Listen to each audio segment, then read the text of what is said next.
Hey, so tonight we're going to talk about something pretty wild. Could you survive in Lord Nelson's Royal Navy? I mean, this was the most technologically advanced and supremely efficient fighting force of its time, but life on those wooden warships, brutal doesn't even begin to cover it.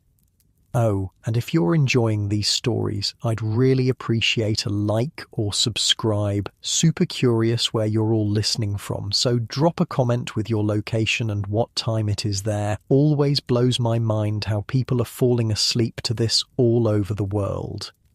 All right, find that cozy spot, take a nice slow breath, and just let your body sink into whatever you're lying on. We're heading back to the early 1800s, and trust me, you're going to be real grateful for that mattress by the time we're done. So, congratulations, you just woke up in Britain, 1805.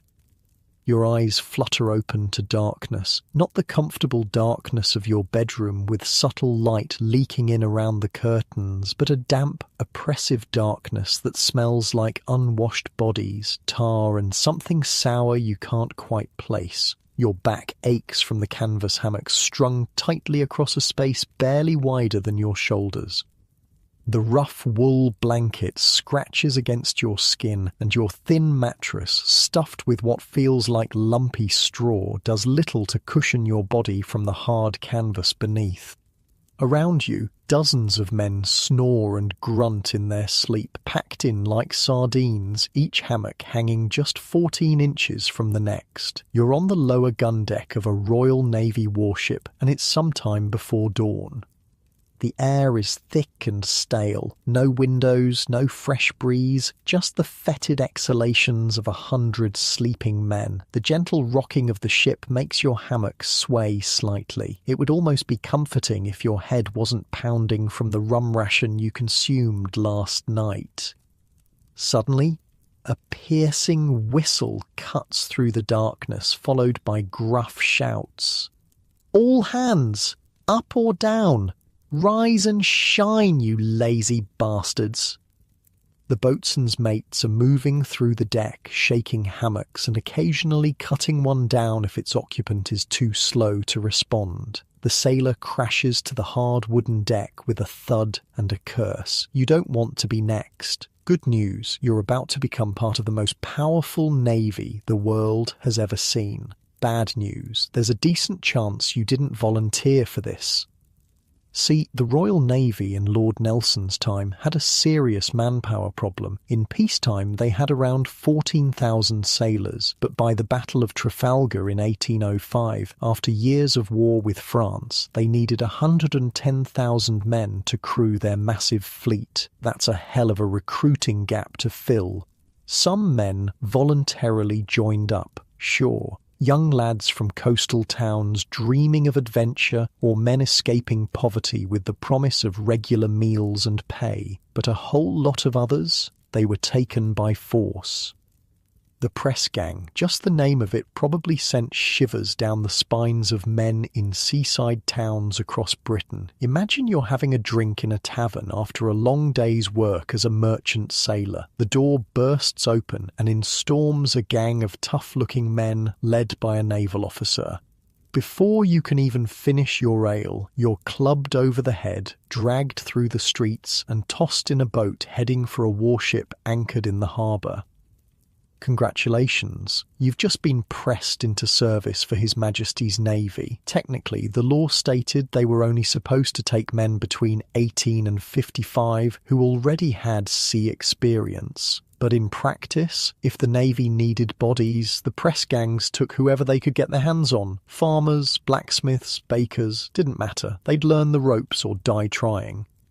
The press gangs weren't just operating in Britain either. They'd board merchant ships at sea and simply take the men they wanted. American ships were particularly targeted, which became one of the causes of the War of 1812. By some estimates, over half of the 120,000 men in the Royal Navy at the time of Trafalgar had been pressed into service. You roll out of your hammock and drop to the deck, bare feet slapping against the damp wood. Around you, dozens of other sailors are doing the same, a chaotic scramble of limbs and curses in the dim light of a few lanterns. You've got about 5 minutes to get your hammock stowed and get up on deck. The hammock isn't just where you sleep, it's also your coffin if you die at sea. The canvas that cradles you at night will wrap your body before you're consigned to the deep. Cheery thought to start your day, right? You quickly roll up your hammock, securing it with a piece of cord, and carry it up to the deck where it's stowed in the hammock nettings that line the sides of the ship. These serve a dual purpose. They keep the sleeping area clear during the day and provide some protection against musket fire during battle. On deck, the sky is just beginning to lighten, a hint of pink on the eastern horizon. The air is blessedly fresh after the stink below decks. Hundreds of men are assembling, barefoot on the scrubbed wooden planks. The ship itself is massive, over 200 feet long for a first-rate ship of the line like HMS Victory, Nelson's flagship. Every morning begins the same way in the Royal Navy, with cleaning. Cleanliness, it turns out, is actually next to godliness on these wooden worlds. The entire crew sets to work scrubbing the decks with holystone, literally chunks of sandstone used to scour the wooden planks. You're handed a brush and a bucket of seawater and pointed toward a section of deck. The work is back-breaking, on your hands and knees, scrubbing alongside dozens of other men, the salt water burning any cuts on your hands. But there's a rhythm to it, a shared purpose. Napoleon himself, when briefly a prisoner of the Royal Navy in 1815, commented on how spotlessly clean British ships were kept. And with good reason. In these tightly packed communities, disease was the real killer, not enemy cannon. Daily cleaning was one of the ways the Navy kept sickness at bay, so you scrub until your knees are raw and your back aches, but the deck gleams in the morning sun. With the ship cleaned, it's time for breakfast. You line up with your messmates, usually about 8 men who eat together, and collect your food from the ship's cook. Contrary to popular belief, food in Nelson's Navy was actually not terrible. I mean, it wasn't great, but compared to what poor people ate on land in the early 1800s, it was pretty decent. The Navy looked after its sailors. They needed strong men to work the ships and fight battles. Today's breakfast is ship's biscuit, a rock-hard piece of bread that could potentially break your teeth if you're not careful. You dip it in your beer, yes, beer for breakfast, to soften it up. The Royal Navy gave each sailor a gallon of beer a day, though it was weaker than what we drink today. It wasn't for getting drunk, it was because the beer was often safer than water. The biscuit might have little black specks in it, weevils that have made their home in the flour. You pick them out if you're new to sea life. After a few months, you'll just eat them for the extra protein. If you're lucky, there might be some salted pork or beef to go with your biscuit. The meat would have been packed in barrels of salt, sometimes years before. By the time it reaches your plate, it's so hard you could, as sailors joked, varnish it and use it as wood. Still, it's protein, and you need your strength for what's coming next. After breakfast, the real work begins. If you thought scrubbing the deck was hard, you haven't seen anything yet. The captain appears on the quarterdeck, resplendent in his blue coat with gold epaulets. On a ship of war, the captain is God. His word is absolute law. A good captain can make life tolerable, even pleasant at times. A bad one can make it hell on water. Today, you're going to learn the ropes. Literally. A sailing ship of this era is an intricate machine powered entirely by wind and human muscle. HMS Victory, Nelson's flagship, had 37 sails with a combined area of nearly an acre. Controlling those sails required 26 miles of rope and the coordinated effort of hundreds of men. The boatswain's mate assigns you to a group heading aloft, up into the rigging. You look up at the towering masts. The main mast on Victory stood 205 feet tall, equivalent to a 20-story building today, and you're expected to climb it without safety equipment in all weather conditions, day or night. Your palms start to sweat as you grab the ratlines, the rope ladders that lead up the shrouds toward the tops, platforms partway up each mast. The hemp is rough against your hands as you start to climb. Don't look down, just keep going. The ship rolls gently in the swell, making the mast sway slightly. What seems like a small movement at deck level becomes a dramatic arc the higher you go. Your heart pounds in your chest, but the experienced sailors are scrambling past you like monkeys, laughing at your hesitation. You finally reach the top, a platform about the size of a small bedroom where the lower and upper sections of the mast join. From here, the view is breathtaking. Endless blue ocean stretching to the horizon. The ship looks tiny below you, the men on deck like ants.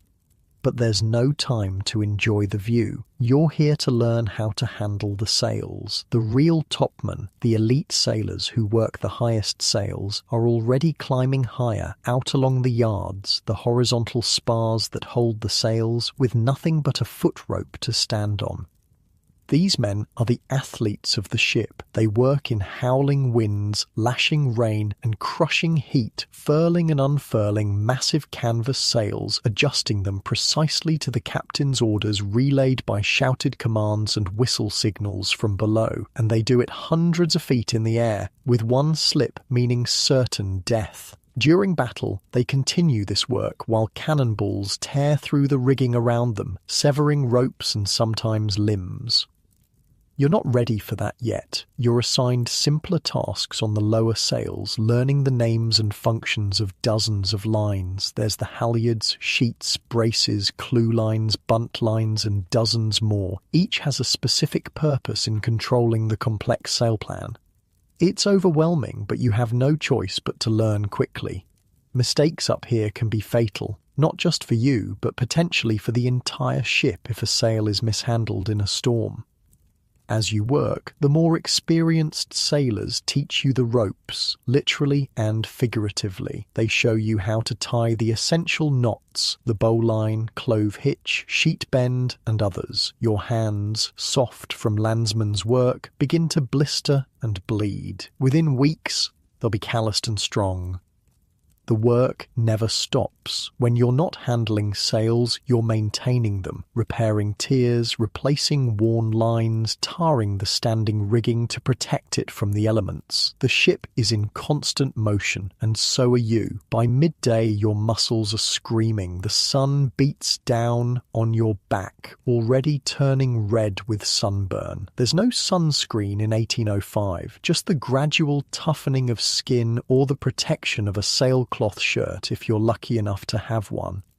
You descend to the deck for the midday meal. More ship's biscuit, perhaps some dried peas boiled into a soup, maybe a bit of cheese. On Thursdays and Sundays there might be a steamed pudding, duff in sailors' parlance, a rare sweet treat in this harsh world.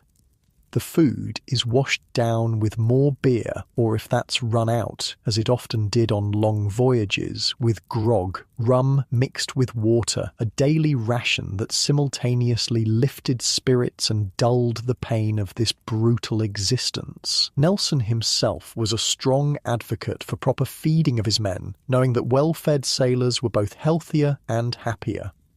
After the brief respite of lunch, it's back to work. The afternoon might bring gun drills, learning how to operate the massive cannon that line the gun decks. A first-rate ship like Victory carried 104 guns, the largest weighing over 3 tons each. Each gun required a crew of at least 6 men working in perfect coordination to load, aim, and fire. They practiced until they could do it blindfolded, able to reload and fire a cannon every 90 seconds or so, the best gun crews in the world.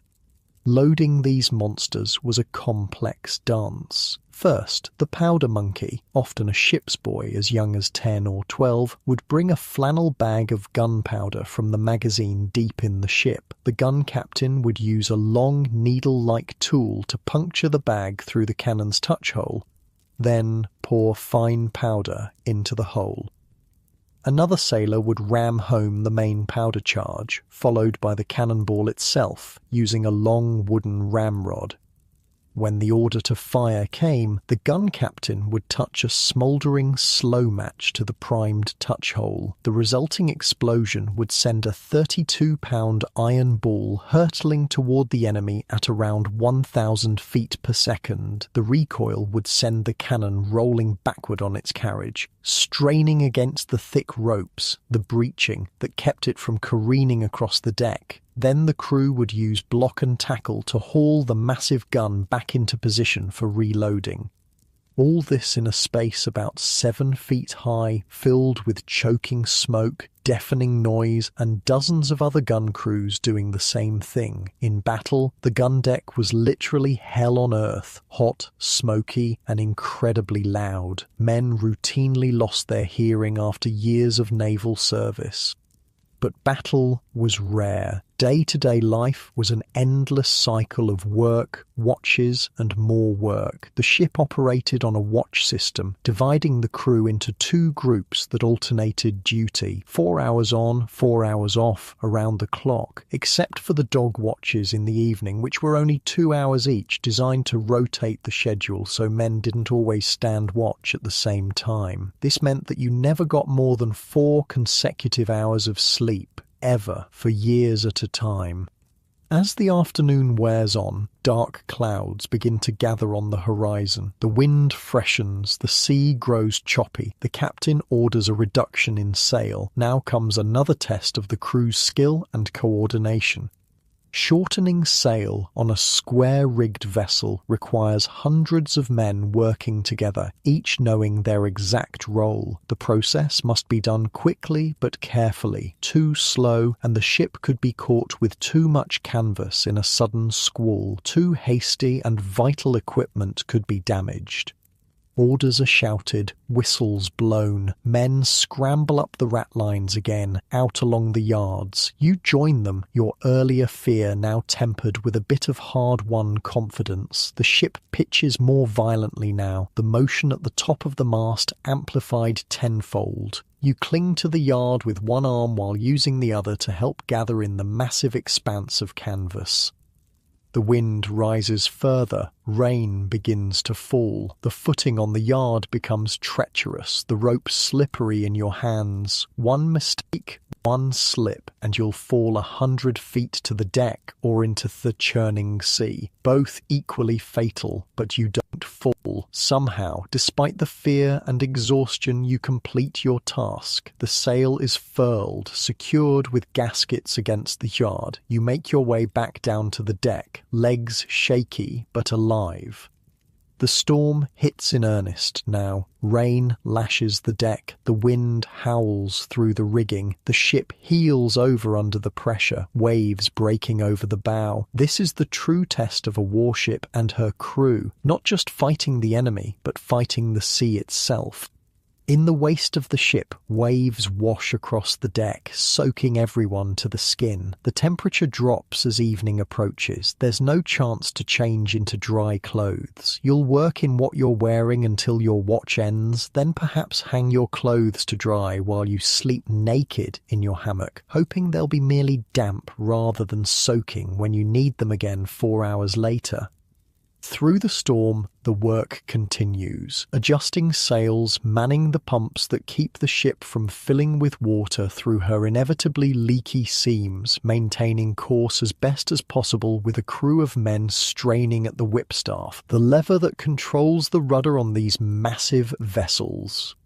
As darkness falls, the storm begins to ease. The sky clears, revealing a canopy of stars undiminished by light pollution. On clear nights like this, the beauty of the ocean can momentarily make you forget the hardships. your watch finally ends. Exhausted beyond belief, you make your way below decks to string up your hammock again. Your hands are raw, your muscles aching, your clothes still damp, but there's a strange satisfaction in having survived the day, in being part of something bigger than yourself. You crawl into your hammock, the gentle swaying now a comfort rather than a discomfort. Around you, men are already snoring. Some are mending clothes by the dim light of a lantern, others quietly talking or playing cards. A few are writing letters that may never reach home. In 4 hours, the whistle will blow again and you'll rise for the middle watch, midnight to 4 a.m. But for now, you can rest. Your body feels heavy against the canvas, muscles relaxing as you settle deeper into that perfect spot in your hammock. The rhythmic creaking of the ship becomes a lullaby as your eyes grow heavy, the gentle rocking carrying you towards sleep as the mighty warship continues its journey through the night, carrying you toward... The whistle pierces your dreams like a needle through cloth. Your 4 hours of precious sleep vanish in an instant. It's the middle watch, midnight to 4 a.m., the most dreaded hours of the naval day. Around you, men groan and curse as they roll from their hammocks. Your muscles protest every movement, still aching from yesterday's labours. But there's no mercy in Lord Nelson's navy. The ship needs its crew awake and alert, regardless of the hour. You climb to the deck into a world of deep blues and blacks. The moon casts a silver path across the waves. The air is cool against your skin, the deck damp with night dew beneath your bare feet. Most of the sails are set, the ship moving steadily through the darkness. Stars wheel slowly overhead, the ancient navigation points that sailors have used for centuries. The officer of the watch nods as your section reports. He's a young lieutenant, perhaps only 20 years old, but with the confidence of a man twice his age. The Royal Navy promoted on merit as well as connection. Nelson himself became a captain before his 21st birthday. Age meant little. Ability meant everything. Your task tonight is simple but vital. Keeping lookout, you're stationed in the bow, eyes straining into the darkness ahead, watching for other ships, unexpected land or floating hazards. The safety of hundreds of men depends on your vigilance. The monotony is broken only by the striking of the ship's bell every half hour, marking the slow passage of time. Your mind wanders as you scan the horizon. You think about the strange hierarchical world you now inhabit. A ship of the line is not just a warship, it's a floating society with rigid classes and divisions. At the top stands the captain, a near deity whose word is literally law at sea. He has private quarters at the stern, eats the best food, and often has personal servants. Some captains rarely interact with their crew, ruling through their officers. Others, like Nelson, knew their men by name and earned fierce loyalty through fair treatment. Below the captain are the commissioned officers, lieutenants, the master, responsible for navigation, the surgeon, the purser, who handles supplies and pay, and the marine officers. These men are gentlemen, often from good families, educated and literate. They occupy the wardroom, a shared living space where they dine together and socialise. Then come the warrant officers, the boatswain, carpenter, gunner, and others with specialised skills. They form a middle class between the gentlemen officers and the common sailors. At the bottom of the hierarchy are the ordinary and able seamen, men like you, who do the hard physical labour of sailing the ship. Within this group is another hierarchy based on experience and skill. The truly skilled sailors, topmen who work the highest sails, helmsmen who steer the ship, and experienced gun captains earn respect and sometimes better treatment. Below, even the ordinary seamen are the landsmen, men with no maritime experience pressed into service, and the ship's boys, some as young as 8 or 9 years old, learning the trade from the bottom up. And then there's the Marines, soldiers stationed on warships to maintain order, fight in boarding actions and serve as sharpshooters during battle. They live in a world apart, often looking down on sailors while being looked down upon by naval officers. This complex society is bound together by discipline, harsh, sometimes brutal discipline that would shock modern sensibilities. But in a world where one mistake could sink a ship and drown hundreds, strict order was considered essential. As if reading your thoughts, there's a commotion amidships. Even in the darkness, you can make out a group of men assembling. It's a punishment detail. Someone's about to learn the cost of disobedience in His Majesty's Navy. Word passes quickly through the watch. A sailor was caught stealing rum from the spirit room. In the morning, the entire crew will witness his punishment, but for now, he's been confined in irons on the deck, exposed to the elements all night, a preview of worse to come. Theft was considered among the most serious offences on a naval vessel. When hundreds of men live in close quarters with limited supplies, stealing from your shipmates wasn't just a crime, it was a betrayal of the communal trust that kept everyone alive. The bell rings again, another half hour gone. The night seems endless, but eventually the eastern sky begins to lighten. Your watch is nearly done. As the sun breaks the horizon, painting the clouds in brilliant oranges and pinks, the rest of the crew begins to stir. Another day in Nelson's Navy has begun. After being relieved from watch, you have just enough time to grab a quick breakfast before the summons comes. All hands are called to witness punishment. The entire crew, hundreds of men, assemble on the deck. Marines with fixed bayonets ensure everyone is present. The captain emerges from his cabin in full dress uniform. He stands on the quarterdeck, looking down at the assembled crew. Beside him, a lieutenant holds open a book, the Articles of War, the naval code that governs life at sea. In a solemn voice, the lieutenant reads the relevant article regarding theft and its punishment. The accused is brought forward, his face a mask of resigned terror. He knows what's coming. "Stripped to the waist," orders the boatswain. The sailor removes his shirt, revealing a back already marked with the scars of previous floggings. He's tied to a wooden grating, arms spread wide, feet secured at the bottom.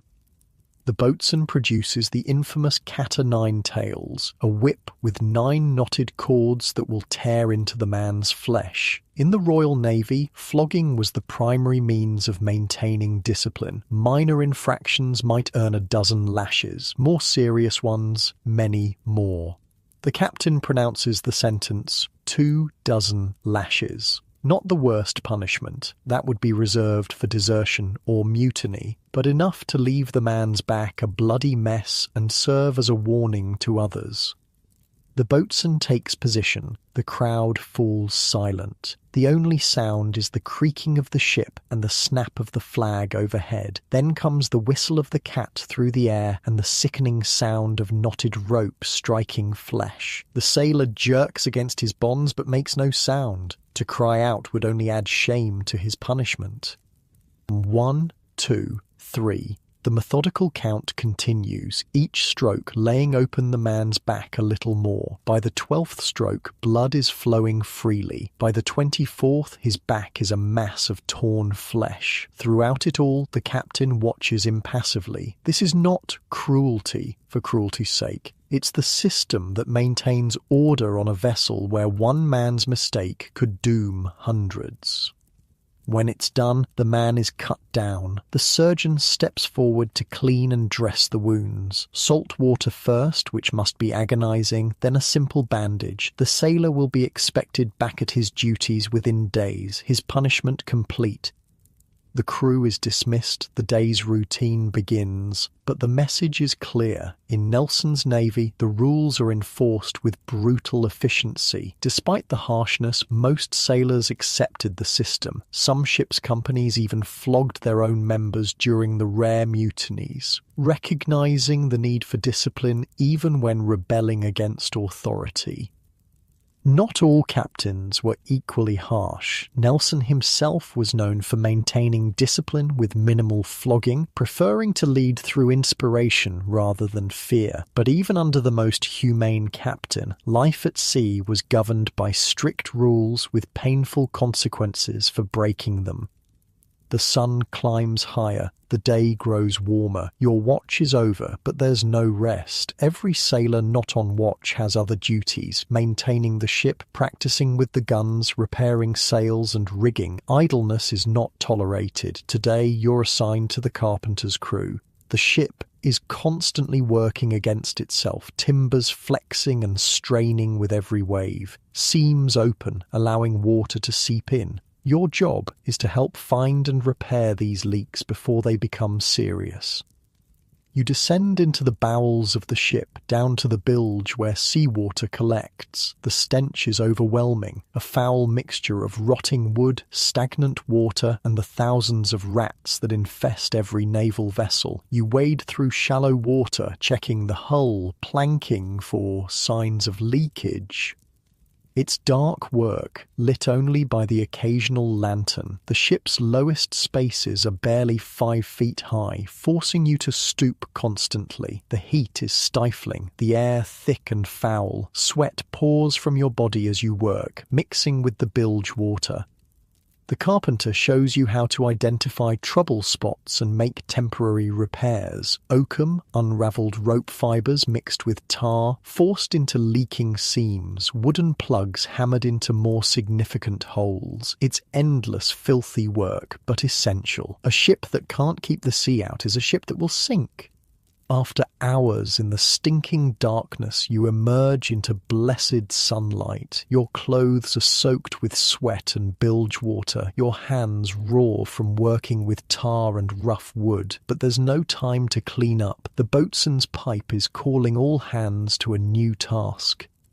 Word has spread through the ship. A sail has been spotted on the horizon. It could be nothing, a friendly merchant or another British warship, but it could also be the enemy. In wartime, every unknown vessel is a potential threat. The captain orders the ship cleared for action, the naval equivalent of battle stations. It's a complex process that transforms the vessel from a floating community to a pure instrument of war.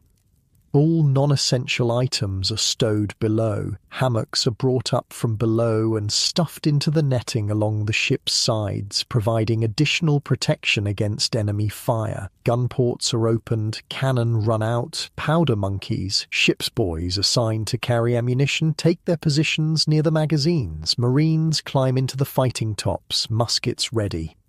The ship's surgeon and his mates prepare the cockpit, the space below decks where the wounded will be treated. They lay out their instruments, saws, knives, probes, and ready bandages and tourniquets. In the age before anesthesia or antiseptics, naval surgery was brutal but efficient. Wounded men would be brought below, given a leather strap to bite on, and have shattered limbs amputated in minutes. Many died from shock or subsequent infection, but those who survived often returned to duty.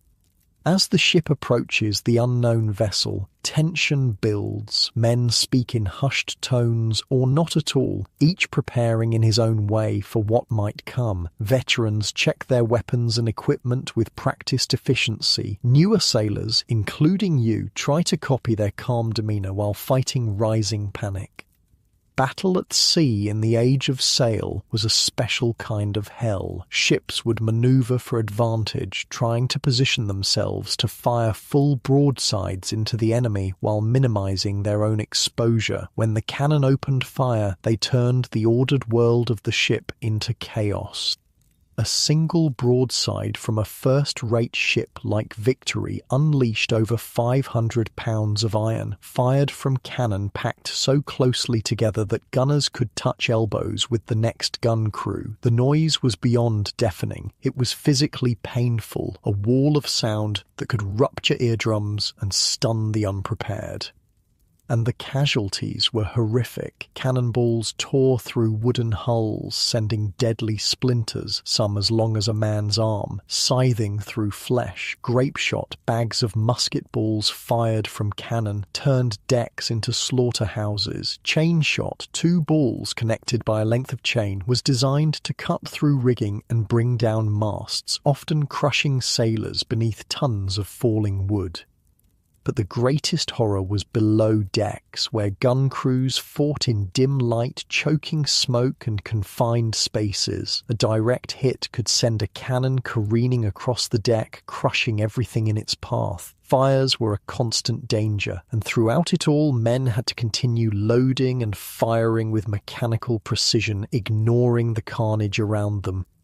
You stand at your assigned position, heart pounding in your chest. The unknown ship grows larger on the horizon. Through the speaking trumpet, the captain orders the gunners to stand ready. The gun captain near you spits on the deck and mumbles a prayer. Everyone waits. Then, blessed relief, the mysterious vessel hoists British colours, friendly, not foe. The tension drains away, replaced by nervous laughter and excited chatter. The captain orders the ship to resume normal operations. You've been spared the test of battle, at least for today. But it will come. In Nelson's navy during the Napoleonic Wars, combat was a near certainty. The British fleet maintained blockades of French ports for years on end, occasionally engaging in massive fleet actions like Trafalgar, where Nelson would eventually meet his end. As evening approaches, the ship settles back into its routine. Watches change, meals are served, maintenance continues. You're assigned to the evening watch, standing lookout as the sun begins to set. The beauty of sunset at sea is something few landsmen ever witness. The sky becomes a canvas of impossible colours, deep oranges, purples, pinks, reflected perfectly in the calm waters. For a moment, the hardships of naval life fade against this spectacular backdrop. The boatswain appears beside you, a grizzled veteran missing 2 fingers from his left hand, lost in some forgotten action years ago. He gestures toward the sunset. Pretty, ain't it? That's why we come back, lad. Not for the food or the lashes or the bloody Frenchies trying to kill us for moments like this. He's right, you realise. Despite everything, the harsh discipline, the dangerous work, the cramped conditions, the bad food, there's something about this life that gets into a sailor's blood. The camaraderie of shared hardship, the pride of being part of the most powerful navy on earth, the rare perfect moments like this when the sea and sky conspire to create beauty beyond description. The boatswain leaves you to your watch and you settle into the gentle rhythm of the ship. The motion that made you violently ill when you first came aboard now feels natural, even comforting. The creaking of timbers and flapping of canvas form a familiar symphony. You're learning the ways of the sea, becoming a sailor in truth as well as name. As darkness falls, the stars emerge, countless points of light in a velvet sky. Navigation by stars is an ancient art, one that connects modern sailors to those who plied these waters thousands of years ago. The quartermaster takes sightings with his instruments, calculating the ship's position with remarkable accuracy. The night grows cool but not cold. You're somewhere in the Mediterranean, hunting French ships that might threaten British interests. Nelson spent years in these waters, becoming the scourge of Napoleon's naval ambitions. His victory at the Battle of the Nile in 1798 had destroyed French naval power in the Mediterranean and made him a national hero. You wonder if you'll ever witness a battle like that. Ships of the line arranged in deadly formation, hundreds of cannon firing in choreographed destruction. Part of you hopes you will, to test your courage. Another part prays you never face such terror. The ship's bell sounds, marking the end of another half hour. Time passes differently at sea, both agonizingly slow during long watches and alarmingly fast when viewed across weeks and months. Men who signed on for a single voyage often found themselves still serving years later, unable to leave while the war continued. Some spent their entire adult lives at sea, knowing no other world than the wooden universe of naval vessels. They developed their own language, customs, and superstitions, a distinct culture separate from the land they nominally served. As your watch ends, you're relieved by another sailor. You exchange a few words about conditions and observations, then head below to get some rest before your next duty period. The ship never sleeps, its rhythms continuing through all hours, propelled by the overlapping watches of its crew. You find your hammock space, string up your canvas bed, and gratefully climb in. Your body aches from the day's work, but it's a productive ache, the kind that comes from effort rather than illness. You're growing stronger, your hands toughening into a sailor's calloused paws, your skin darkening under the Mediterranean sun. Sleep comes quickly, your body learning to take rest whenever possible. The gentle swaying of the hammock cradles you, muscles relaxing as you drift toward dreams. Around you, off-duty sailors snore and mumble, some talking in their sleep of homes left behind or battles fought long ago. You're becoming part of this floating world, finding your place in the complex social structure of a warship. It's a hard life, perhaps the hardest you could have chosen or had thrust upon you, but there's purpose here and pride in doing difficult things well. As consciousness fades, you wonder what tomorrow will bring. Another day of routine maintenance and drills, or perhaps the sighting of an enemy fleet and the chaos of battle. In Nelson's Navy, either was possible. Your breathing slows, body settling deeper into the hammock, finding that perfect spot where the canvas cradles you just right. The sounds of the ship fade as sleep approaches, the creaking of timbers, the soft footfalls of the watch above, the gentle slosh of water against the hull. Your muscles relax one by one, tension draining away as the motion of the ship rocks you towards slumber. Dawn breaks with no whistle, no shouted orders. For once, you're allowed to sleep through until your natural waking. It's Sunday, the one day of relative peace in the otherwise relentless rhythm of naval life. You stretch in your hammock, savouring the extra hour of rest. A luxury almost unimaginable in your new existence. Sundays in the Royal Navy were special. When not in battle or severe weather, it was a day for cleaning, personal grooming, and divine service. Nelson, like many captains, took religion seriously, despite his own complicated personal life. His famous affair with Lady Emma Hamilton scandalized proper society. He maintained strict religious observance aboard his ships. You roll from your hammock, noting how much easier the motion has become with practice. Your sea legs have developed, the constant swaying of the ship now feels normal, even comforting. You gather your meagre possessions for the weekly inspection. Your second set of clothes, your small kit of personal items, perhaps a book or memento from home if you're fortunate enough to have one. On deck, the scene is different from other mornings. Men are shaving or cutting each other's hair, mending clothes, writing letters home that might not be delivered for months or years. There's a relaxed quality to the work, a small respite in the punishing schedule. The ship itself gleams in the morning light, every surface scrubbed to perfection the day before. Even the brass fittings on the cannon shine like gold in the sunlight. The British Navy's obsession with cleanliness wasn't just about appearance, it was a practical matter of health and morale. Clean ships had less disease, and men took pride in a vessel that sparkled.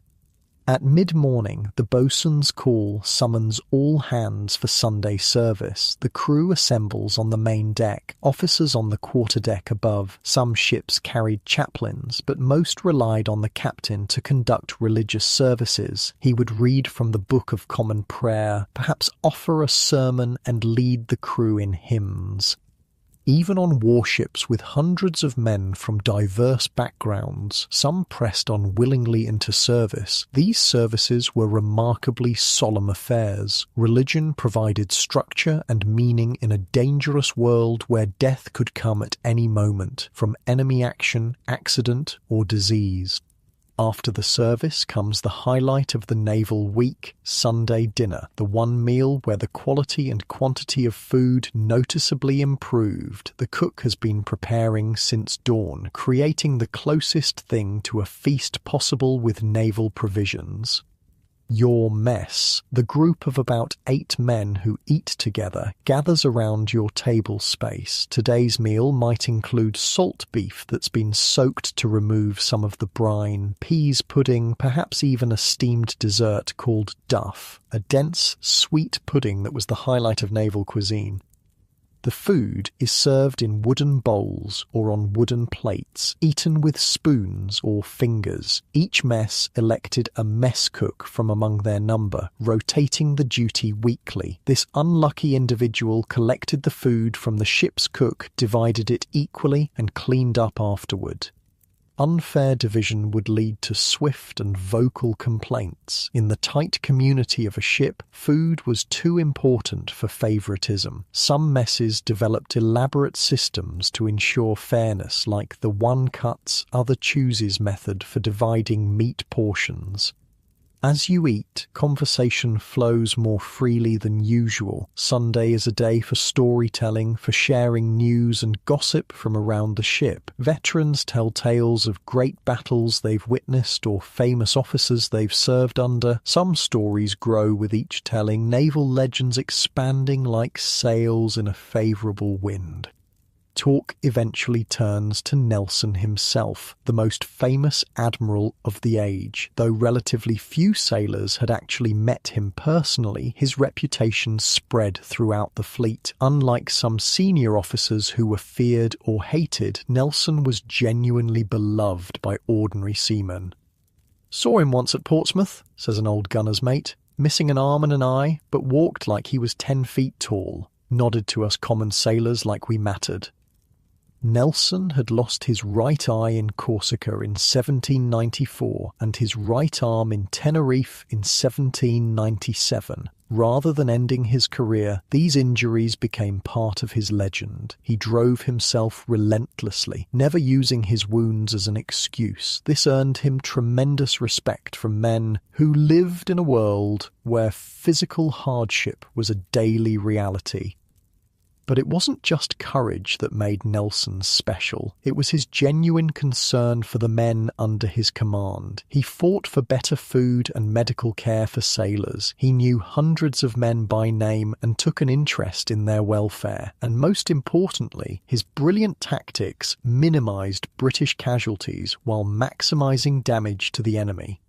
After dinner, the brief holiday atmosphere continues. The captain might allow limited gambling, dice or cards that would be prohibited on work days. Musicians among the crew bring out fiddles, flutes or tin whistles, playing the popular tunes of the day. Some men dance, others sing along or simply listen, enjoying the rare entertainment. Sailors made their own amusements during free time. Some were skilled carvers, creating intricate scrimshaw designs on whale teeth or bone, or crafting detailed model ships inside bottles. Others practiced knotwork, creating decorative patterns with rope that also served to display their skill with a sailor's most essential tool. Literacy varied widely. Officers were generally well educated, while common seamen might be completely illiterate or surprisingly well read. Ships sometimes had small libraries, and books were precious commodities traded or shared among the literate crew members. Reading aloud was common, allowing those who couldn't read to still enjoy stories.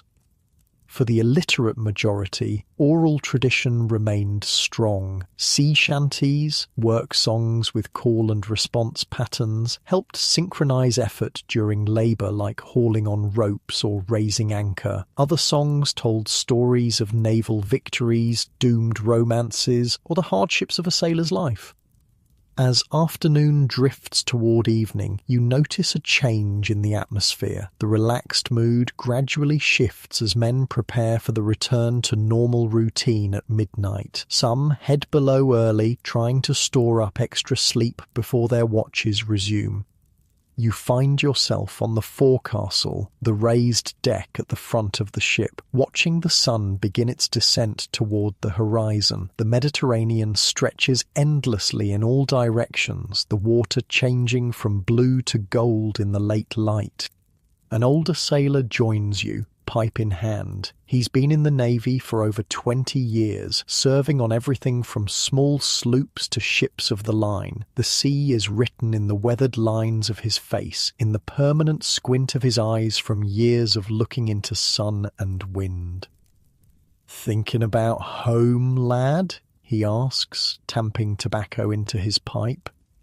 You admit that you are, describing the small coastal town where you grew up, the family you left behind, whether by choice or by force of the press gang. He nods sagely. We all do, at first. After a while, the ship becomes home. Your messmates become family. Still miss the old country now and then, but it gets easier. He lights his pipe, shielding the match from the sea breeze with a cupped hand. The sweet smell of tobacco drifts between you.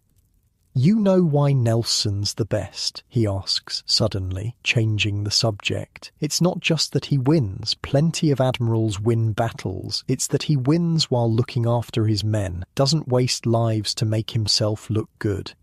This was a crucial part of Nelson's genius. Traditional naval tactics involved ships sailing in rigid lines, exchanging broadsides with the enemy in formal, almost ritualistic combat. It was organized, but often indecisive, with neither side gaining a clear advantage despite hours of fighting. Nelson broke these rules. At the Battle of the Nile in 1798, he'd attacked the anchored French fleet at night, something considered nearly impossible before he did it. By sailing between the French ships and the shore, he caught them unprepared, their shoreward guns not ready for action. The result was one of the most decisive naval victories in history.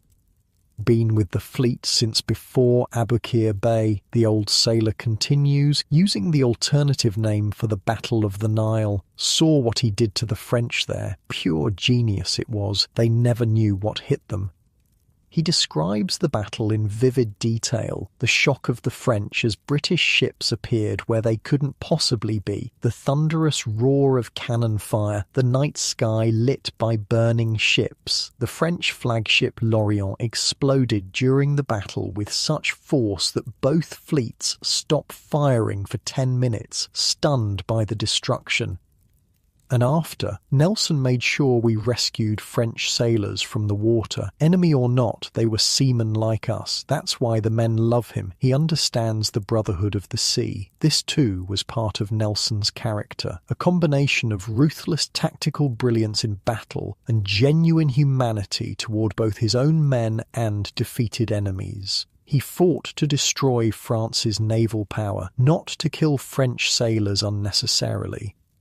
The old sailor falls silent, puffing contentedly on his pipe as the sun touches the horizon. The moment feels suspended in time. The golden light, the gentle motion of the ship, the distant sounds of the crew preparing for evening. He taps his pipe against the rail, emptying the ashes into the sea.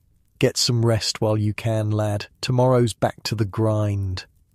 As he walks away, you remain at the rail, watching the sun slip below the horizon in a final blaze of colour. The first stars appear in the darkening eastern sky, another day at sea ending, another night beginning. You think about what the old sailor said about the ship becoming home. There's truth in it. Despite the hardships, or perhaps because of them, you're developing a connection to this wooden world. The shared dangers and challenges create bonds stronger than many experience on land.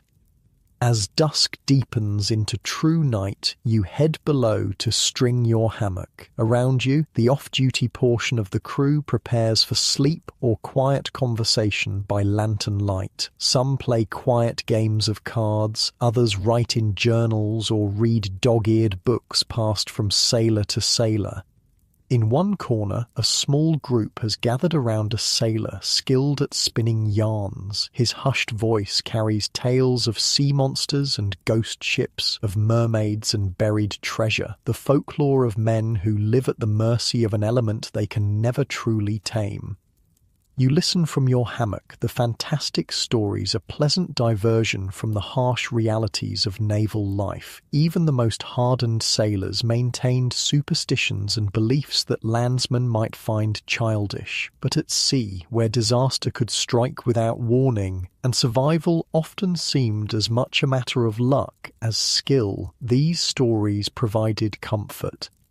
The storyteller finishes with a tale of a phantom ship that appears before storms, a warning to those wise enough to heed it. His audience disperses to their hammocks, some making small protective gestures against bad luck, touching wood or iron, muttering brief charms. You settle into your hammock, pulling your thin blanket against the night's chill. Despite the superstitious talk, you feel strangely secure, nestled in the heart of this massive vessel with hundreds of men around you, all part of the same floating community. Sleep comes easily after the relatively restful day. Your body has learned to take rest whenever possible, storing energy for the demands to come. The gentle rocking of the ship in the calm Mediterranean waters lulls you deeper, muscles relaxing one by one. You dream of battles you haven't yet seen, of cannon fire and splintering wood, of Nelson in his gold-braided uniform directing the fleet to victory. In your dream, you perform acts of incredible courage, saving shipmates and defeating the enemy through quick thinking and skill. The dream shifts, and you're back home, trying to explain to family what life at sea is truly like, but the words won't come. How can you describe this world to those who haven't lived it? The smells, the sounds, the constant motion, the peculiar combination of boredom and terror that defines naval existence. You're awakened before dawn by the familiar whistle and shouts. Sunday's respite is over. The relentless routine of the Navy resumes. You roll from your hammock, still half in your dream world, then shake yourself fully awake. No time for lingering in bed aboard a warship.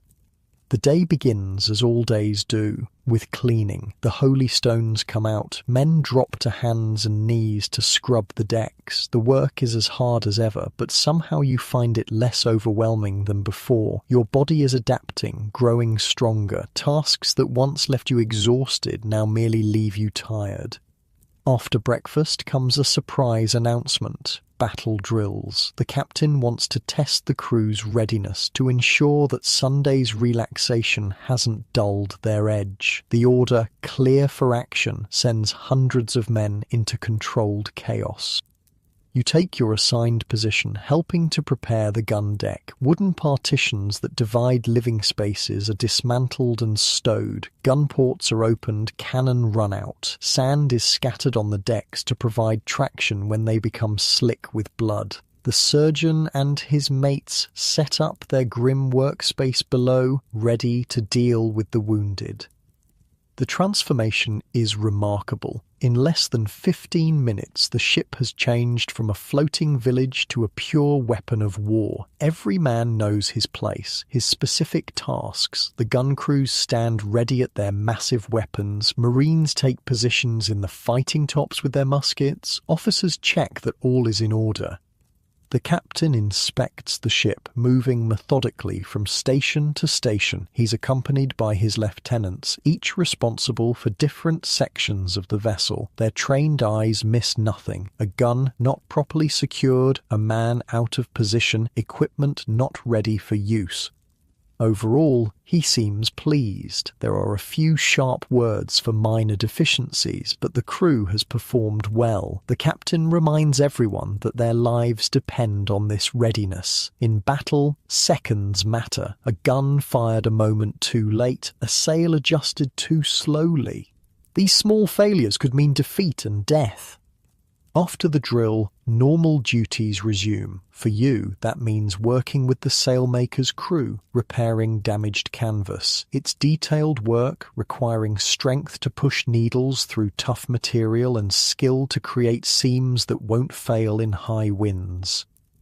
The sailmaker himself is a true craftsman, able to judge by eye exactly how a patch should be shaped or a seam reinforced. He teaches as he works, passing on knowledge that has been accumulated over centuries of sailing ships. You watch his gnarled hands move with surprising grace, creating tiny, perfect stitches that will hold against the power of the wind. This is how naval skills were transmitted, through direct apprenticeship. Books on seamanship existed, but practical knowledge passed from experienced sailors to novices through observation and practice. You learn to feel when a sail has the right tension, to hear when a line needs adjustment, to smell when weather is changing.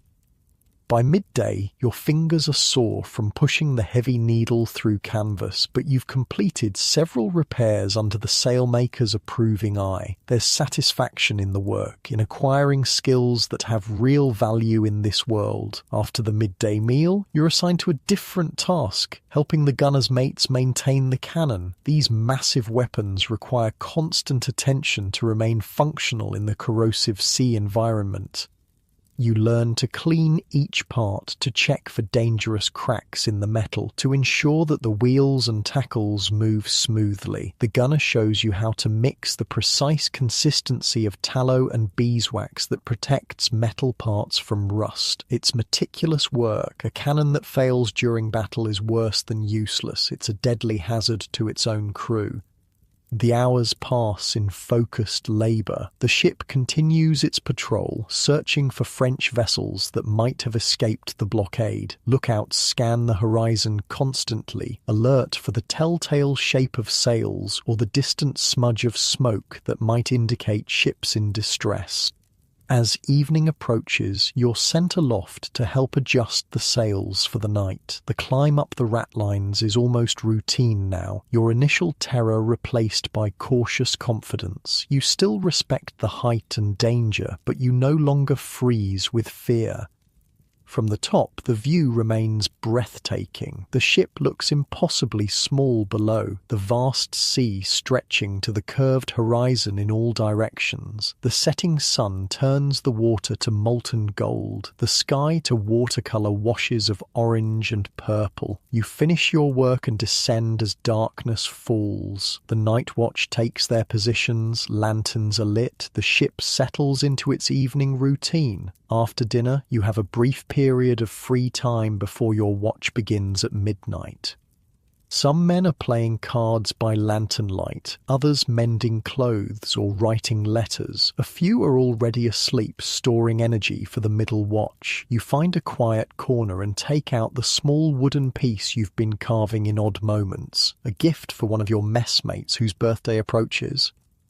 The simple act of creation provides a welcome counterpoint to the structured regimen of naval life. Here, you can make your own decisions, create something that exists solely because you will it to exist. It's a small freedom, but precious in a world where most choices are made for you. Time passes quietly. You put away your carving as your watch approaches. The ship's bell sounds, marking each half-hour with increasing counts, the naval clock that structures life at sea. As you prepare to take your position for the middle watch, you realize something has changed since you first came aboard. The endless labor, the strict discipline, the discomfort and danger, none of these have disappeared, but you've found your place within this floating world, become part of its complex social fabric. Whether you came willingly or were pressed into service, you're now truly a sailor in Nelson's navy. The skills in your hands, the knowledge in your mind, the steadiness in your bearing, all mark you as part of this brotherhood of the sea. You climb to the deck under a canopy of stars, ready for your watch. The officer nods in recognition as you take your position. Around you, the great ship moves through the darkness, hundreds of men working in coordinated purpose to keep her sailing safely through the night.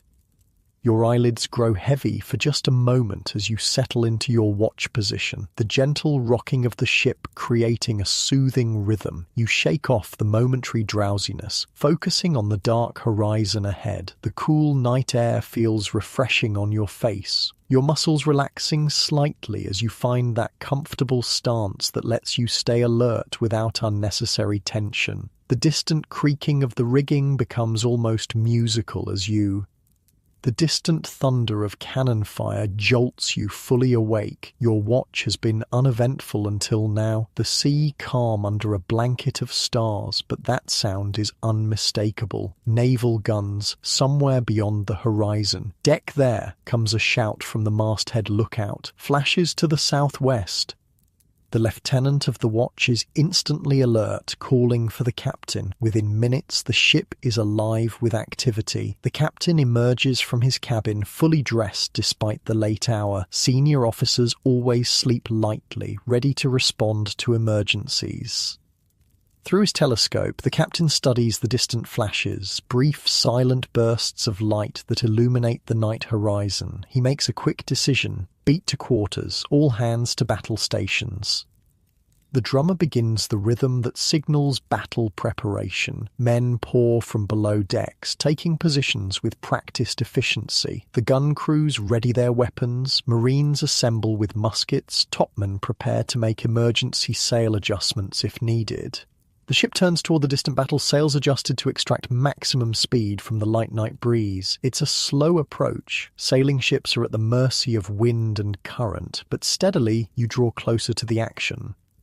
As dawn breaks, the situation becomes clear. A British frigate is engaged with two French ships, fighting bravely but outmatched. Your arrival changes the equation dramatically. The French, seeing a ship of the line joining the battle, break off their attack and flee. The damaged frigate signals thanks as your ship moves alongside. Her captain comes aboard to confer with yours, bringing news from the broader fleet. Nelson is gathering forces for a major action against the combined French and Spanish fleets. All British vessels are ordered to rendezvous off Cadiz, where the enemy is blockaded. This is it, the moment every sailor in the Royal Navy has been waiting for. After years of cat-and-mouse pursuit, Nelson has the enemy cornered. The great battle that everyone senses will define the age is about to unfold. Your ship's new orders are to join Nelson's fleet immediately. The course is set, and every sail is deployed to make maximum speed. For the next several days, the routine intensifies. Gun drills become more frequent, equipment is checked and rechecked, weapons are prepared. The mood among the crew is a strange mixture of excitement and apprehension. Veterans who've seen battle before grow quieter, more focused. New sailors like yourself try to mask nervousness with bravado. Everyone feels the weight of the moment. This isn't just another patrol or skirmish. This could determine the course of the war against Napoleon. One evening, as you're working on the gun deck, the old gunner who's been teaching you stops suddenly and places a hand on your shoulder. "Listen carefully, lad," he says in a low voice. "When the real thing comes, it won't be like the drills. It'll be smoke so thick you can't see, noise so loud you can't think, men screaming, wood splintering, the deck slippery with blood." He looks at you intently, making sure his words sink in. Don't think about any of that. Think about this gun, this crew. Load, aim, fire, reload. That's your world. Nothing else matters. Do your job, and we might live through it. You nod, swallowing hard. His candor is terrifying but somehow reassuring. No false promises, no glory-filled nonsense, just the brutal reality and how to survive it. And one more thing, he adds, if I go down, you take charge of the gun. You know the drill as well as anyone now. The responsibility settles on you like a physical weight. You've come a long way from the frightened landsman first brought aboard. Whether through choice or force, you've become a sailor, trusted with duties that could determine the fate of the ship and everyone aboard her. Days pass in heightened anticipation as you sail toward the rendezvous. Then, finally, on the horizon appears a sight few ever witness, the full might of Britain's Mediterranean fleet. Dozens of ships arranged in precise formation, from massive first-rates with their 3 gun decks to nimble frigates patrolling the perimeter. And at the centre, flying the distinctive flag of a vice-admiral, is HMS Victory, Nelson's flagship. Even at a distance, she's an imposing sight. 227 feet long, 52 feet wide, carrying 104 guns and a crew of 850 men, the most powerful naval weapon of her age.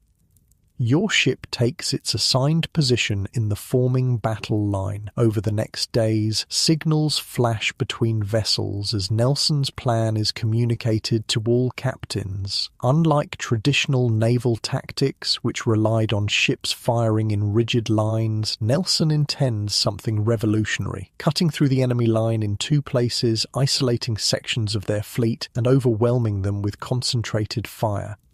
It's audacious, even reckless by conventional thinking, but Nelson has built his career on breaking conventions, on surprising the enemy with the unexpected, and his captains, his band of brothers as he calls them, have absolute faith in his judgment.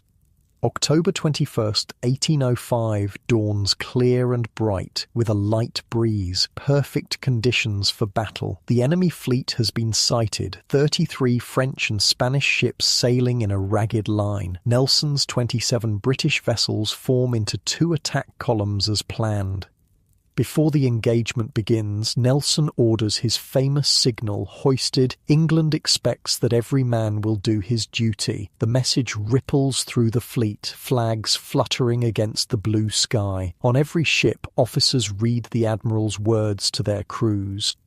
The simplicity and power of the message strikes you. Not England demands or the king commands, but England expects. It appeals to honour and personal responsibility rather than external authority. It's quintessential Nelson, respecting the individual dignity of every sailor while reminding them of their collective purpose.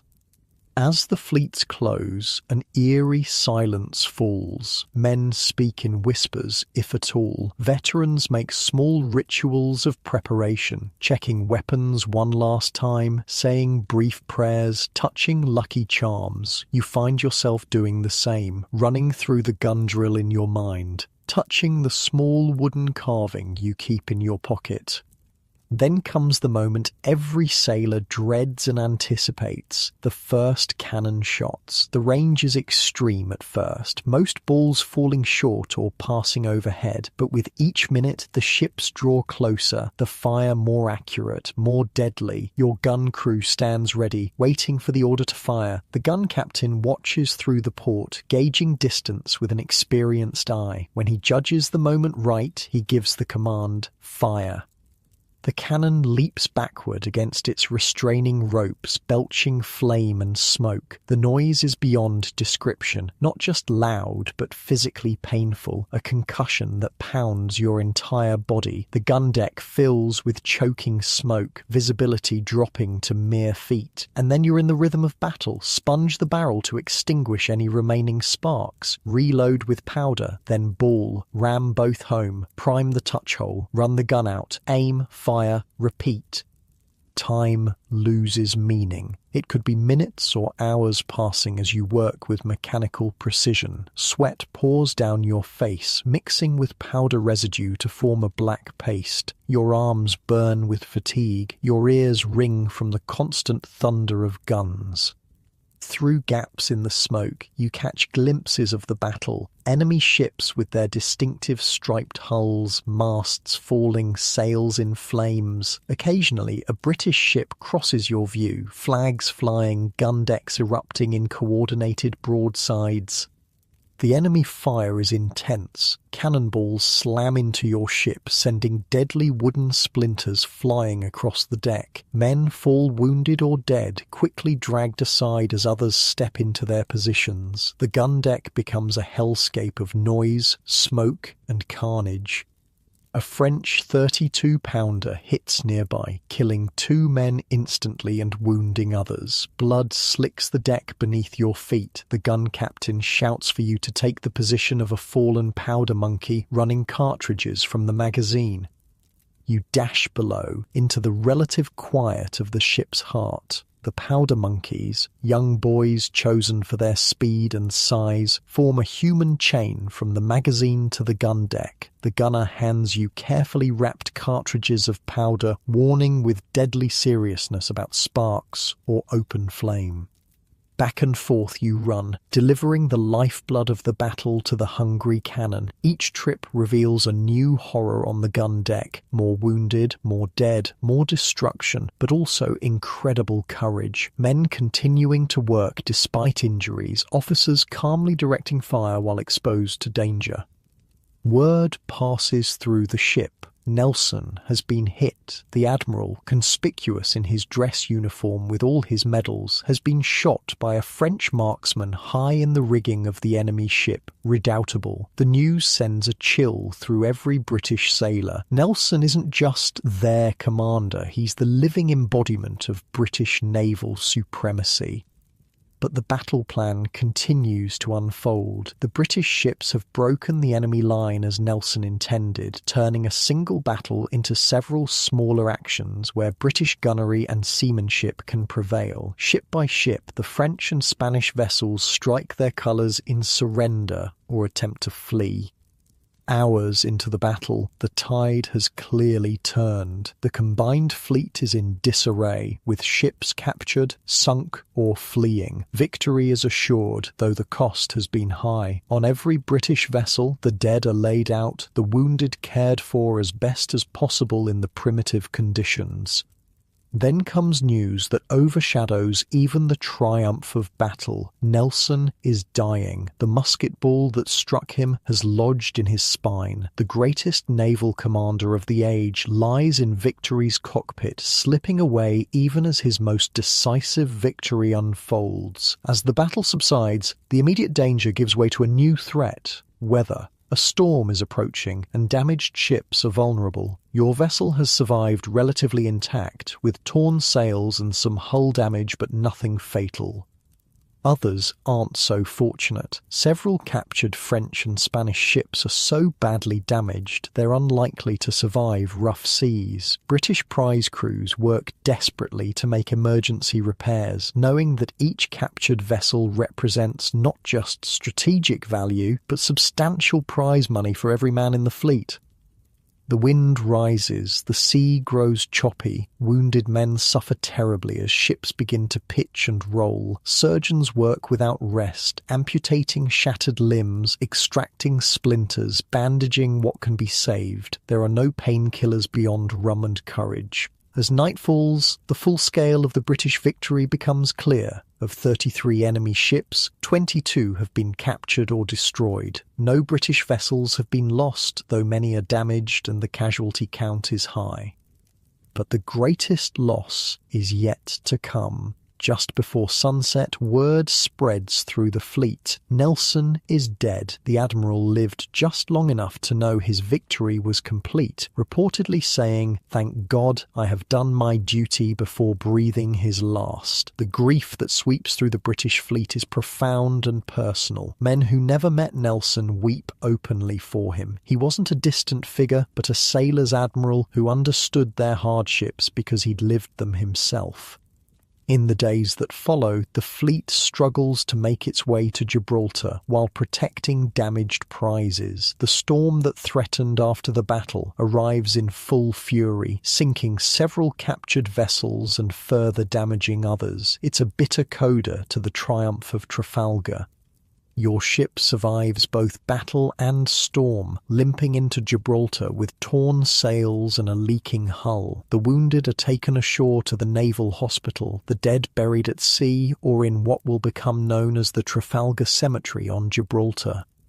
The ship undergoes hasty repairs, just enough to make her seaworthy for the journey back to England. There's a sombre mood despite the victory. Nelson's body, preserved in a cask of brandy, accompanies the fleet home aboard Victory. The Navy has won its greatest battle but lost its greatest leader.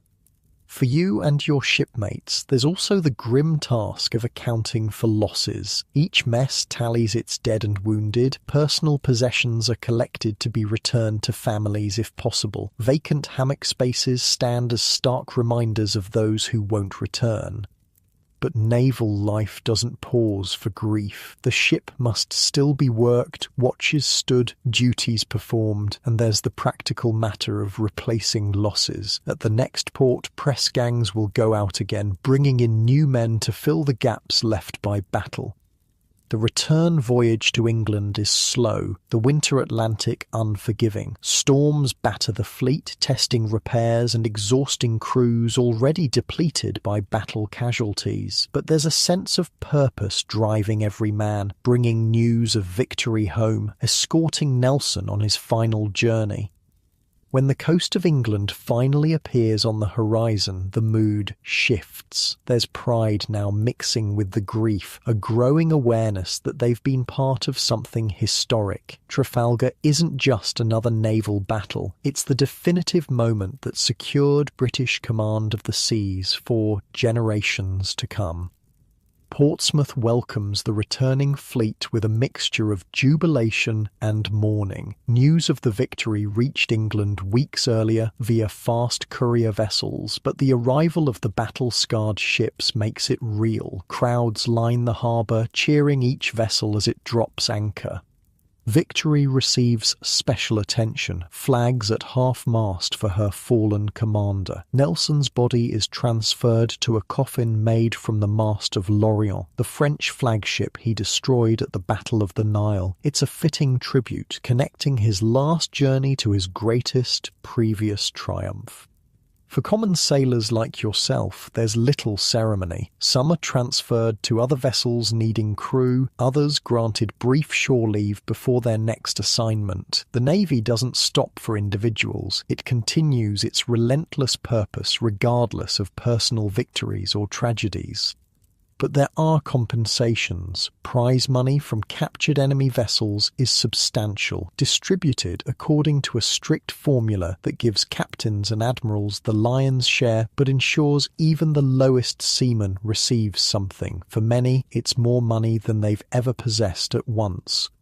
And there's the intangible but powerful reward of having been part of history. In taverns across Portsmouth, Trafalgar veterans tell their stories to awestruck listeners. The battle quickly enters naval legend, with each ship's role and every officer's decisions scrutinised and celebrated. Nelson's funeral in London becomes a national spectacle, the largest state funeral ever held for a commoner. The procession stretches so long that its head reaches St. Paul's Cathedral before its tail leaves the Admiralty. Thousands line the streets to pay respects to the fallen hero. For those who served under him, who fought at Trafalgar, there's a bittersweet pride. They've achieved the ultimate naval victory, but at the cost of the leader who made it possible. Nelson's tactical genius created the conditions for success, and his inspiring leadership gave men the courage to execute his daring plan.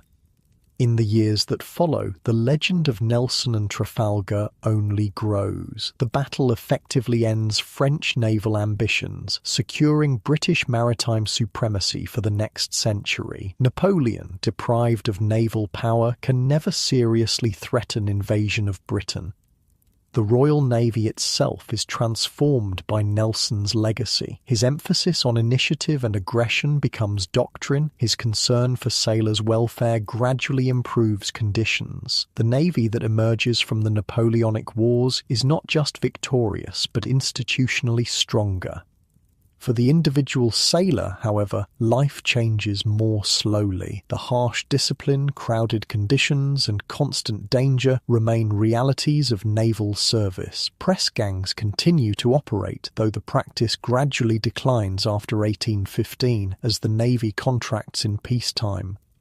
Many who fought at Trafalgar remain in service for decades, becoming the old salts who train the next generation of sailors. They pass on not just practical skills, but the ethos Nelson embodied: courage, initiative, and dedication to duty regardless of personal cost.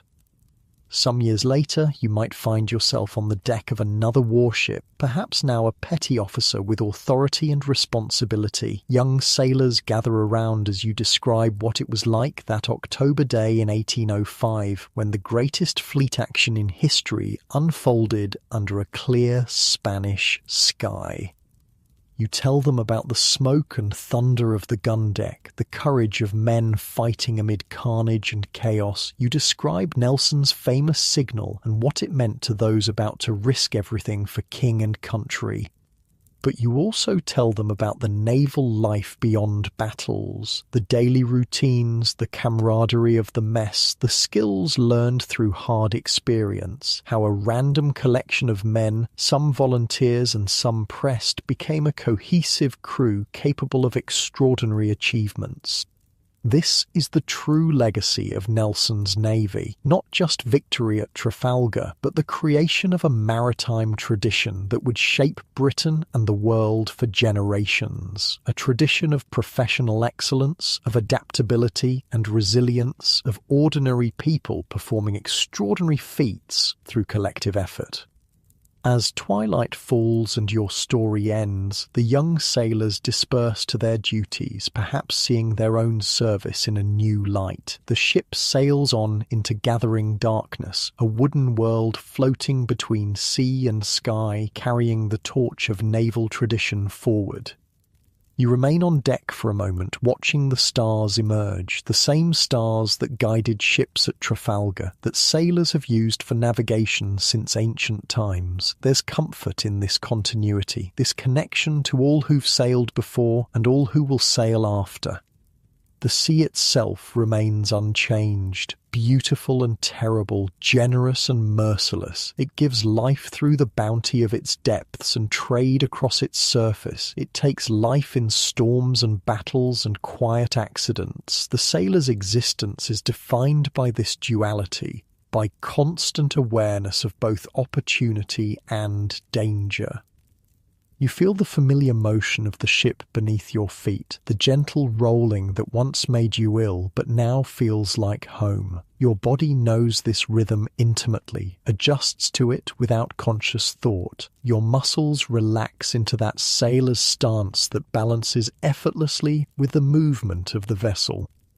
The watch changes, men moving to and from their stations with practiced efficiency. The eternal cycle of naval life continues. Watch and watch about, the ship never sleeping, always moving, always alert. Your shoulders drop slightly, releasing the tension of the day as you settle into the comfortable routine of evening aboard ship. The gentle creaking of timbers and rigging creates a soothing backdrop as you breathe deeply, taking in the salt air. The years pass like waves against a ship's hull, constant, rhythmic, gradually reshaping everything they touch. The world that emerged after Trafalgar was fundamentally different from what came before. Britain's command of the seas, secured by Nelson's victory, would last for over a century.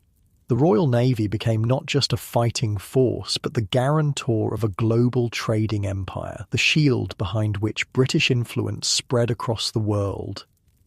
For the sailors who lived through those transformative years, life changed more slowly. The wooden walls of England's fleet remained largely the same, even as the empire they protected expanded dramatically. The daily routines, the harsh discipline, the cramped conditions, these continued much as they had during Nelson's time. But there were changes gradually implemented as the 19th century progressed. Flogging, though still practiced, became less frequent. Food quality improved somewhat. Advancements in medicine reduced the death toll from disease. Small comforts, each one precious in the Spartan world of naval service. Imagine yourself decades after Trafalgar, perhaps now a senior petty officer or warrant officer, looking back on a naval career that spanned the greatest age of sail. What would you see? What wisdom would you have gained from a lifetime at sea?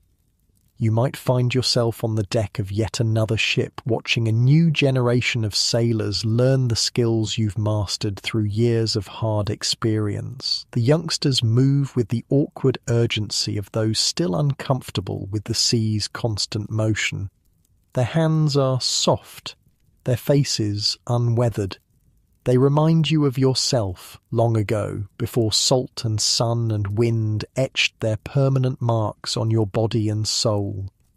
One evening, a young midshipman, barely 14 years old as you once were, approaches during your watch. His uniform is too new, too clean. He stands straight-backed, attempting to project confidence he hasn't yet earned. "Sir," he says with careful formality, "is it true? You served at Trafalgar, under Lord Nelson himself." You smile slightly. Trafalgar has passed from recent history into legend during your lifetime. These young officers learn about it at naval academies now, studying the tactics from books rather than experiencing the smoke and thunder firsthand. "I did," you answer simply. "No need to embellish what needs no embellishment." The boy's eyes widen. To him, you're a living connection to a mythic past, a walking piece of naval history. He has more questions, of course, about the battle, about Nelson, about what it was really like in those wooden warships fighting for Britain's survival against Napoleon's ambitions. You find yourself telling him not about the grand strategy or the famous moments, but about the small human details that history books rarely capture. The way the gun deck smelled after hours of battle, cordite and blood and sweat and fear. The strange silence that fell between broadsides when men could hear their own heartbeats. The way Nelson's signal, "England expects that every man will do his duty," spread through the fleet, man to man, ship to ship, creating a shared purpose stronger than any enemy. You tell him about your messmates, ordinary men who performed extraordinary acts of courage not for glory or recognition, but because their friends needed them, because their ship needed them. Some survived to become veterans like yourself. Others were buried at sea, their bodies committed to the deep with simple words and heavy hearts. The midshipman listens intently, occasionally asking questions that reveal both his youth and his intelligence. You see in him the future of the service, better educated than your generation perhaps, but still untested by the realities of naval warfare. As twilight deepens into true night, you finish your stories. The boy thanks you with genuine gratitude, not just for the tales, but for the service they represent. He snaps a crisp salute before leaving you to your watch. Alone again on deck, you consider how much has changed since you first went to sea. The Navy itself has begun a gradual transformation. Steam power is emerging alongside traditional sail, creating hybrid vessels that are less dependent on wind and weather. Iron is slowly replacing wood in ship construction, promising vessels impervious to cannon fire, but introducing new challenges and dangers. Change is the only constant in naval affairs, as in life itself. Each generation builds on the knowledge and sacrifice of those who came before, creating something new while preserving what remains valuable from the past. You think about Nelson. dead now for decades, but still the measuring stick against which all naval leaders are judged. What made him exceptional wasn't just tactical brilliance or personal courage, though he possessed both in abundance. It was his understanding of the human dimension of warfare, his recognition that ships and guns are merely tools and that the true strength of a navy lies in the quality of its people.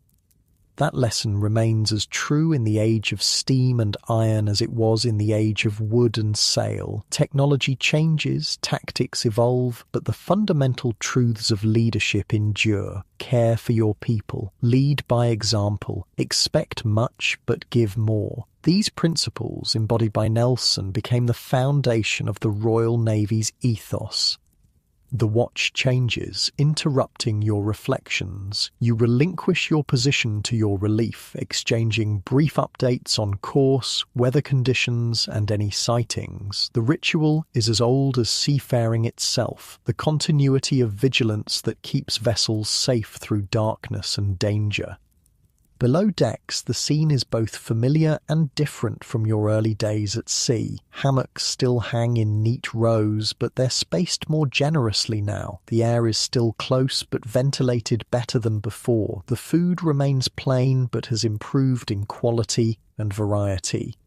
Small changes accumulated over decades, making conditions more humane without sacrificing the discipline and efficiency that define naval service. You find your own cabin, a tiny space but private, one of the privileges of your rank after years of shared accommodations. The wooden walls are decorated with small mementos of your career, a model ship built during long watches, charts of distant harbours you visited, perhaps a small painting of a vessel you particularly loved. Sitting on your narrow bunk, you remove your boots with a sigh of relief. Age has made the physical demands of seafaring harder to bear, the aches deeper, the recovery slower. Your hands, once raw from rope and canvas, are now gnarled and thickened, permanently shaped by decades of the same work. You light a small lantern and open your sea chest, removing a carefully preserved piece of paper, your certificate from Trafalgar. Every man who fought in the battle received one, signed by the Admiralty, acknowledging their service in Britain's greatest naval victory. Yours is faded now, the ink browning with age, but still legible.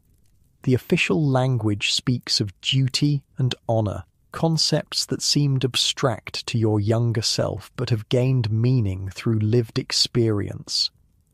Beneath the certificate lies a small wooden splinter, barely the length of your finger. To anyone else, it would appear worthless, but you know its value. It's a piece of HMS Victory's deck, blown free by a French cannonball during the height of the battle. You picked it up almost unconsciously amid the chaos, pocketed it without thinking, and only later realized what you had, a tangible connection to history.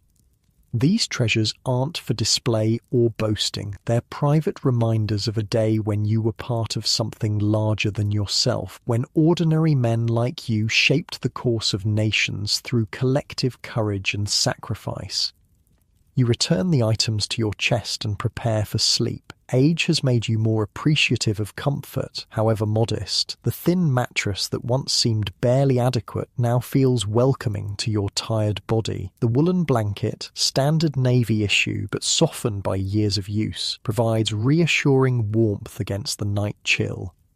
As you settle onto your bunk, you reflect on the strange journey that brought you here. Whether you volunteered for adventure or were pressed into unwilling service, the Navy became your life, your identity. The skills forced upon you became sources of pride. The hardships endured became the foundation of character.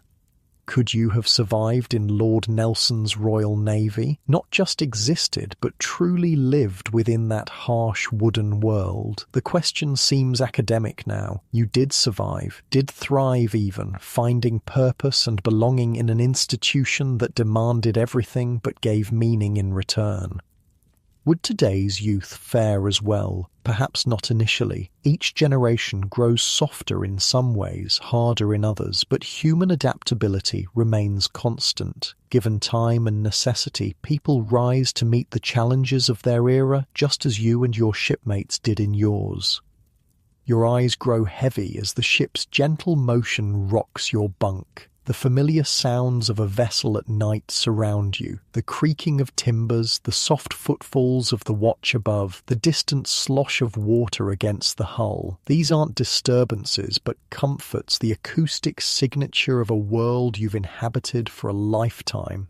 Sleep approaches like an old friend. Your breathing slows, deepens. Your muscles, tense from the day's work, gradually release their burden. First your feet, then your legs, your back, your shoulders. Each part of your body surrenders to a pleasant heaviness.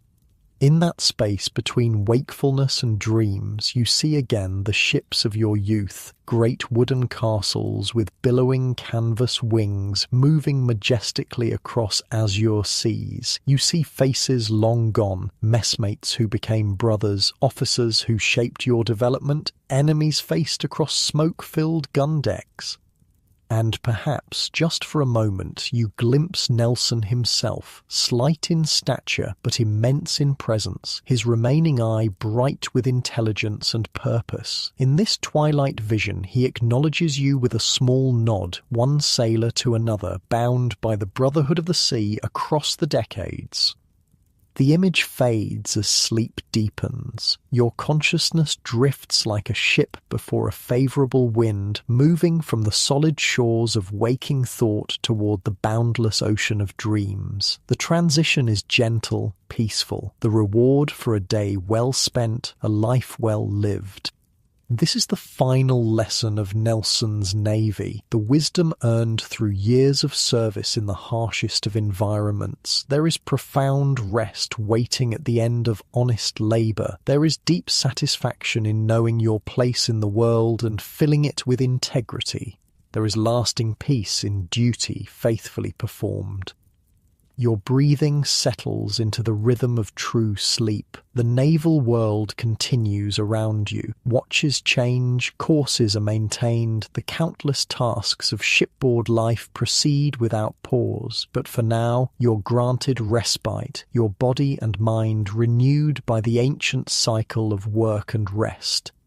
The legacy of Nelson and his sailors lives on, not just in history books or monuments, but in the traditions and values that shaped the Royal Navy, and through it, the modern world. Courage, duty, resilience, sacrifice, innovation, these qualities, exemplified during those wooden-walled days of sail, remain essential in every era. And so you sleep, a veteran of Britain's greatest naval age, carrying within your dreams the experiences that would seem almost mythical to later generations. The hardships that once seemed unbearable became the foundation of your strength. The skills forced upon you became sources of pride. The community formed through shared danger became a second family. Your breathing grows even deeper now, body completely relaxed, mind drifting further from conscious thought. The questions that began our journey: could you survive in Lord Nelson's Navy? Could you endure the discipline, the danger, the deprivation? Find their answer in your peaceful slumber. You didn't just survive, you lived, you contributed, you became part of something enduring. And as sleep claims you completely, that knowledge provides the deepest comfort of all, that individual lives, however small in the grand scheme of history, matter immensely in their time and place, that ordinary people performing their duties with extraordinary commitment can collectively change the course of nations and epochs.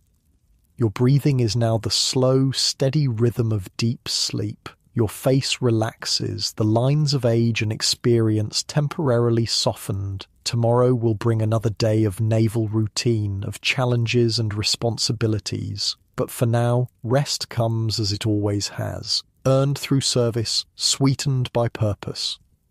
Sleep well, sailor of Nelson's navy. Sleep well, keeper of that proud tradition. Your watch is done for now. Others stand vigilant while you rest, just as you once stood watch while others slept. The great chain of naval service continues unbroken, connecting past to present to future in an endless voyage across the seas of history. Your eyelids are heavy now, so heavy as you drift deeper and deeper into peaceful sleep. The gentle rocking of the ship cradles you like a child, each subtle movement carrying you further into restful darkness. The sounds around you fade to distant whispers, then to silence. Your thoughts scatter like mist before a morning breeze, leaving only the pure, perfect emptiness of deep slumber. And so you sleep. A sailor at rest, a life well lived, a duty faithfully discharged. The ship sails on through the night, carrying you and your dreams toward dawn. Sleep now, just sleep.